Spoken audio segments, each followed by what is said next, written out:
साईं की बात। बच्चे, कुछ चीज़ें ना मर्यादा में रहकर करी जाती हैं। कुछ चीज़ों के लिए मर्यादा मैंने निर्धारित की हुई है मेरे बच्चे। वो अगर मर्यादा में रहकर की जाए तो वो तुम्हारे लिए भी अच्छा होगा, सामने वाले के लिए भी और तुम्हारे परिवार के लिए भी। तो उन चीज़ों को मर्यादा में रखोगे तभी वो खूबसूरत रहेंगी, तभी उनका निखार आएगा। और अगर वो मर्यादा के बाहर जाएंगी ना तो वो बदसूरत हो जाएंगी। इस बात को ध्यान रखो। और सुनो, किसी के माध्यम से तुम मुझ तक आने वाले हो, मेरे शिरडी आने वाले हो। किसी के माध्यम से आओगे, किसी के ज़रिए आओगे, लेकिन आओगे, ज़रूर आओगे। मैं तुम्हें बुला रहा हूँ, मैं तुम्हें निमंत्रण दे रहा हूँ। ये तुम्हारे बाबा का घर है। आ जाओ, आ जाओ अपने साईं के पास। और जब तुम समाधि मंदिर के अंदर आओगे ना तो वहाँ पर थोड़ी देर बैठना। वहाँ से तुम्हें कोई हटाएगा नहीं। वहाँ भीड़ होगी, लेकिन उस भीड़ में तुम मेरे बच्चे अलग होगे, बहुत अलग होगे। उस भीड़ में से ना तुम्हें कोई भी कुछ नहीं कहेगा और तुम बहुत आराम से, सुकून से मेरे पास से कोने में बैठ जाना और कोने में बैठकर मुझसे बातें करना। ये निर्देश मैं तुम्हें दे रहा हूँ, ये चीज़ें मैं तुम्हें कह रहा हूँ, ये आदेश है मेरा कि तुम वहाँ बैठोगे। और किसी की मजाल कि वहाँ से तुम्हें कोई उठा ले, चाहे भीड़ में तुम कितने भी क्यों ना हो, लेकिन तुम मेरे खास बच्चों में से भी खास हो। इस बात का ध्यान रखना। और मेरे खास बच्चों को अनुमति है कि वो मेरे पास बैठे, मेरे सामने बैठे और मुझसे बातें करें। मैं खुद चाहता हूँ कि तुम मेरे पास बैठकर मुझसे बातें करो। हम दोनों आमने सामने बैठकर बातें करें, हम दोनों, सिर्फ तुम और मैं। करोगे ना मुझसे बातें? और वहाँ पर बैठना, तुम्हें कोई रोकेगा नहीं वहाँ पर। तुम देखना, वहाँ तुमसे कोई इतना भी नहीं कहेगा कि यहाँ से उठ जाओ, क्योंकि वहाँ मेरा आदेश होगा। वहाँ तुम्हें कोई उठा नहीं पाएगा। और वहाँ ना मेरे कुछ अदृश्य भक्त भी हैं जो वहाँ पर होते हैं, जिनके सहारे तुम बहुत कुछ समझ सकते हो, मेरी बातें समझ सकते हो, मेरे संकेत समझ सकते हो। देखना और सुनो, जो मेरे चेहरे की मुस्कान है ना, ये तुमने देखी है। और ये कोई धोखा नहीं था तुम्हारी आंखों का, नहीं था। वो सच्चाई थी। मैं हंस रहा था, मैं सच में हंस रहा था, मुस्कुरा रहा था। वो तुम्हारी आंखों ने जो देखा ना वो सच था। वो तुम्हारी आंखों का धोखा नहीं था, वहम नहीं था, वो सच में था। मैं था उस वक्त वहाँ पर जिस वक्त तुम्हारी नज़र मुझ पर पड़ी और मैं तुम्हें देखकर हंस रहा था। जानते हो क्यों?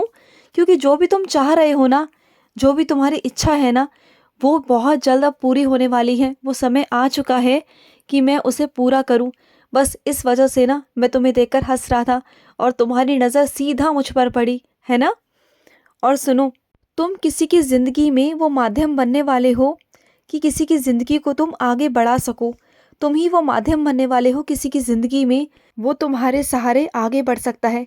वो इंसान तुम्हारे सहारे आगे बढ़ेगा और तुम उसे आगे बढ़ाओगे। मैं जानता हूँ तुम ये सेवा करोगे, है ना?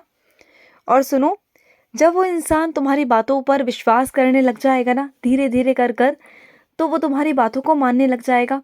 देखो, शुरुआती दौर में अगर वो ये चाहता है ना कि तुम उसकी तारीफ़ें करो तो तारीफ़ करना, क्योंकि तुम नहीं जानते हो कि वो इंसान ने क्या कुछ झेला है, वो किस चीज़ के सहारे जिया है, कैसे कैसे उसने रात और दिन बिताए हैं, कैसे कैसे उसने दिन देखे हैं ना, ये तुम नहीं जानते। बस वो तुमसे चाहता ही क्या है कि तुम कुछ उसकी तारीफ़ कर दो, सिर्फ इतनी उम्मीद रखता है तुमसे।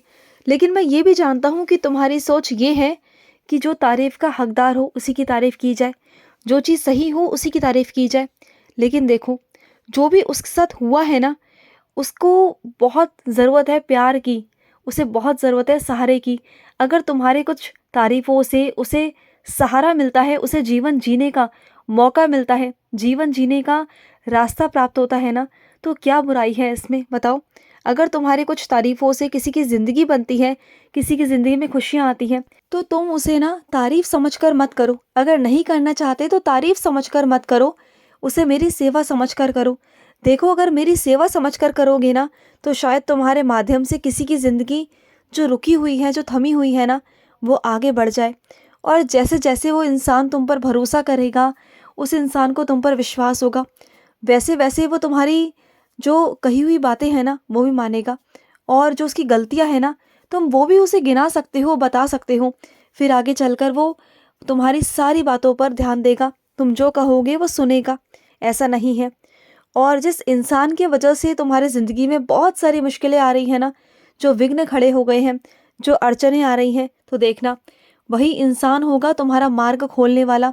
वही इंसान तुम्हारा मार्ग खोल देगा और उसी के सहारे तुम आगे बढ़ जाओगे। तुम देखना वही इंसान होगा। और सुनो, जीवन में तुम्हें बहुत सारे ऐसे लोग मिलेंगे, उनका सामना तुम्हें करना पड़ेगा जिनकी बातों से तुम हमेशा असहमत रहते हो। तुम्हें नहीं अच्छा लगता उनकी बातों को, उनकी बातों से तुम सहमत नहीं होते क्योंकि उनकी बातें बहुत अजीब व गरीब होती है, बहुत अजीब गरीब। तुम नहीं चाहते हो उनका सामना करना, लेकिन मैं तुम्हें शक्ति देता हूँ उनका सामने करने का। मैं शक्ति देता हूँ तुम्हें, उनका सामना करो क्योंकि ज़रूरत भी है। अगर डरोगे तो वो लोग डराएंगे ना, तो डरो मत, तुम उनका सामना करो, ठीक है ना। और सुनो, तुम्हारे हिसाब से जो चीज़ें विपरीत है ना, वो विपरीत नहीं है, वो तुम्हारे मन के हिसाब से नहीं है, इसलिए तुम्हें विपरीत लग रहा है। लेकिन वो विपरीत परिस्थिति नहीं है, वो आने वाले समय में तुम्हारे ही हिसाब से हो जाएगा। लेकिन थोड़ा वक्त दो, थोड़ा वक्त दो चीज़ों को सही रास्ते पे लाने के लिए, ठीक है ना। और तुम्हारे मन में जो विचित्र प्रश्न उठ रहे हैं ना, उन्हें उठने दो, दबाओ मत। ये मत सोचो कि मैं जवाब नहीं दूंगा, मैं तुम्हारे उन सवालों का जवाब भी दूंगा, क्योंकि ना अगर तुम उन बातों को मन में ही रखोगे तो हमेशा परेशान रहोगे। और जब तक तुम्हें उन बातों का जवाब नहीं मिल जाता तुम विचलित ही रहते हो। मैं जानता हूँ, तुम्हारी आदत को मैं बहुत अच्छे से जानता हूँ। तुम परेशान रहते हो, परेशान इतना हो जाते हो कि बार बार सोचने लगते हो। तो मैं तुम्हारे सारे सवालों का जवाब दूंगा। हालांकि मैं जानता हूँ कि तुम्हारे जो सवाल है ना वो बहुत अजीब है, लेकिन उसके बावजूद भी मैं जवाब दूंगा।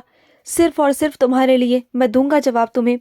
और सुनो, आजकल कुछ मेरे बच्चों को ना बहुत चक्कर आ रहे हैं, उन्हें बहुत कमज़ोरी महसूस हो रही है, उनके आंखों के आगे ना अंधेरा छा रहा है।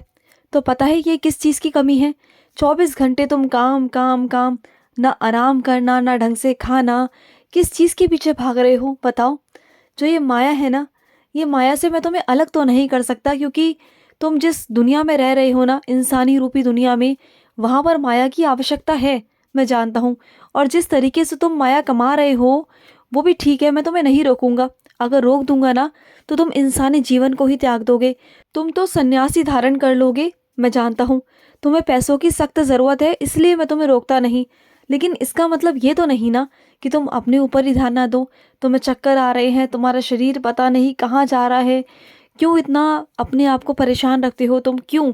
देखो, कुछ चीज़ों की जिम्मेदारी ना दूसरों पर डालने की कोशिश करो। धीरे धीरे वो जिम्मेदारियां उन पर डालो।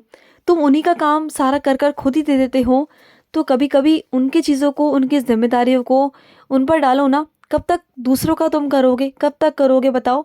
तुमसे तुम्हारा काम ही नहीं होता तो दूसरों का काम भी तुमने अपने सर पर ले रखा है। तो ये सब मत करो ना, बिल्कुल मत करो। और सुनो, जो चीज़ें तुम्हें विपरीत नज़र आ रही है ना, वो बाहर से थोड़ी विपरीत है, लेकिन अगर अंदर से देखोगे ना तो सच में वो बहुत आसान है और बहुत ठीक भी है मेरे बच्चे। बस तुम अपना अच्छा व्यवहार रखो और अपने व्यवहार पर काबू रखो, सब कुछ ठीक हो जाएगा। और तुम्हारे जो रास्ते आसान है ना, उसे मुश्किल मत बनाओ, उसे आसान ही रहने दो। तुम अपनी सोच से उसे बहुत मुश्किल कर देते हो, बहुत मुश्किल, जिसके बारे में मैं तो खुद हैरान रह जाता हूँ कि कितना जटिल से जटिल सोच लेते हो तुम। इतनी आसान चीज़ों को, इतने आसान रास्तों को तुम टेढ़ा मेढ़ा कर देते हो। क्यों करते हो ऐसा? मत किया करो, ना खुद के साथ और ना मेरे साथ, मत किया करो, ठीक है ना। खुश रहो। आज का साई संदेश समाप्त हुआ।